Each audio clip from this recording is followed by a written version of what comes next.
Who's responsible for the shutdown, President Obama or the Republicans?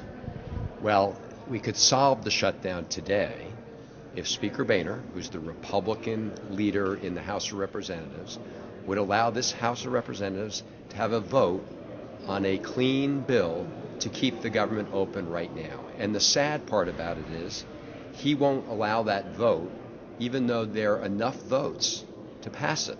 We have enough Democrats and Republicans who would vote right now to keep the government open. But the Speaker of the House refuses to allow a vote. He has the power to decide whether we even get to vote on whether or not to keep the government open. And he has used that power to deny the opportunity to vote because he's listening not to the majority in the House, but to a very reckless, extreme Tea Party group. When do you think the shutdown will be put to an end? As soon as the Speaker of the House allows us to have a vote on it, because we have the votes. We have a majority of votes to open the government without these extra conditions. There are some Republicans that say that they're going to shut down the government in order to shut down the Affordable Care Act, to stop the health care law. But if the Speaker of the House would allow democracy to work in this Congress and actually allow a vote, he might vote no, but a majority vote would vote yes. And the President has said he would sign the bill, so we could get it done tonight. So the answer to your question is whenever the Speaker lets us have a vote.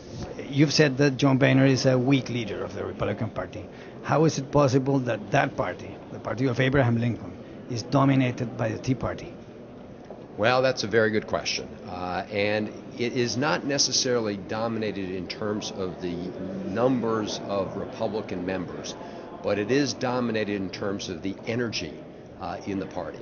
And right now, the people who know better in the Republican Party are keeping quiet, and they refuse to speak out and challenge the reckless Tea Party, which is why Speaker Boehner now has to lead, right? He has so far been led around by Senator Cruz and Tea Party members. Senator Cruz is essentially running the House today. It might as well be Speaker Cruz. It's time for Speaker Boehner to exert a little leadership, allow us to have a vote for the good of the country. Is there going to be an agreement between the White House and the Republicans before the 17th of October? Or is is there going to be a default for the first time in history? Well, we're working very hard to avoid a default. We have the same challenge on the default legislation as we do on the legislation to keep the government open. Specifically, Republicans are saying that unless you get rid of the Affordable Care Act, or unless you meet some of their unrelated demands, they will refuse to vote to allow the country to pay its bills. Speaker Boehner should bring up a vote today, a clean vote, on making sure that we increase the debt ceiling so we can pay our bills on time. He has so far said he won't do that. So again, the underlying issue in both the debt ceiling as well as the government shutdown is Speaker Boehner's unwillingness to take on the reckless parts of his party for the good of the country. It's time for him to stand up to a few but influential, reckless voices in his party and do what's right for the country.